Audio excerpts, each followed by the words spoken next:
Hello friends, कैसे हैं आप। आशा करती हूँ सब लोग अच्छे होंगे।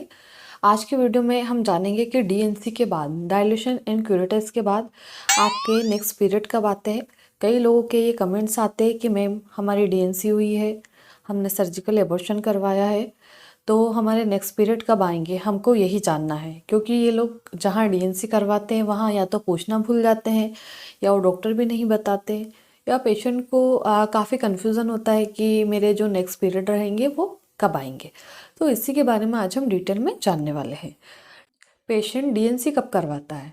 या तो पेशेंट को अनवांटेड प्रेगनेंसी हो गई है, या पेशेंट ने प्रेगनेंसी हुई थी पर जैसे कि एबॉर्शन पिल्स खा ली, तो एबॉर्शन पिल्स खाने के बाद में कई बार एबॉर्शन कंप्लीट नहीं हो पाता है, इनकम्प्लीट रह जाता है।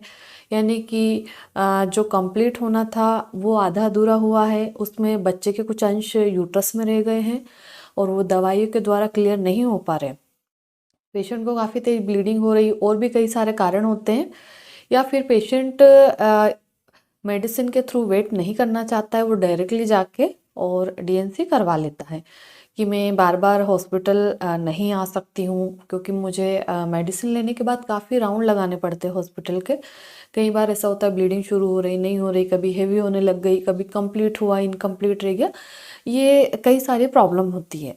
तो अगर आपको इनकम्प्लीट एबॉर्शन हुआ है तब भी आपको डीएनसी करवानी पड़ेगी, या फ्रेश प्रेगनेंसी है, आपने कोई मेडिसिन यूज़ नहीं की और आप दवाइयों के थ्रू क्लियर नहीं करवाना चाहते, तो आप डायरेक्टली डीएनसी भी करवा सकते हैं।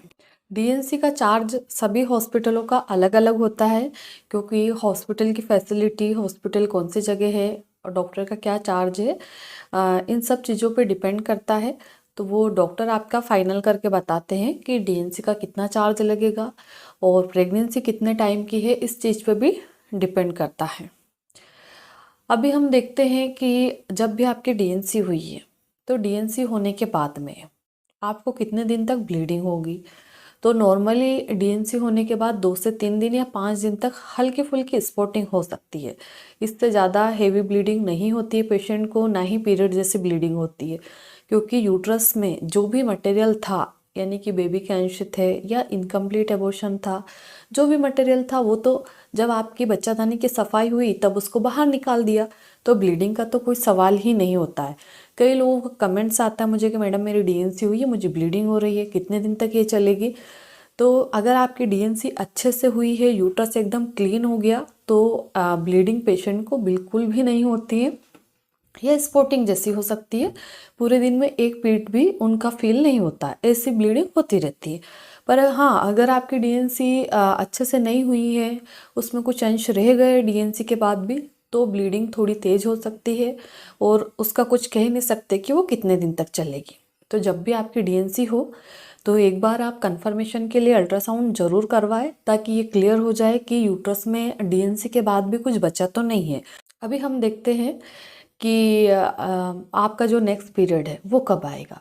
तो जब भी आपकी डीएनसी होती है उससे आप 5 हफ्ते काउंट करके रखिए। अगर मान लो 5 हफ्ते में आपके पीरियड नहीं आते हैं, वैसे 4 हफ्ते के बाद पीरियड आ जाना चाहिए, पर फिर भी आपको 5 वीक्स तक वेट करना है। मान लो अगर 5 वीक्स में आपके पीरियड स्टार्ट नहीं होते, तो ऐसी कंडीशन में आपको जहां आपकी डीएनसी हुई है वहां डॉक्टर से जाके मिलना चाहिए और आगे का ट्रीटमेंट लेना चाहिए।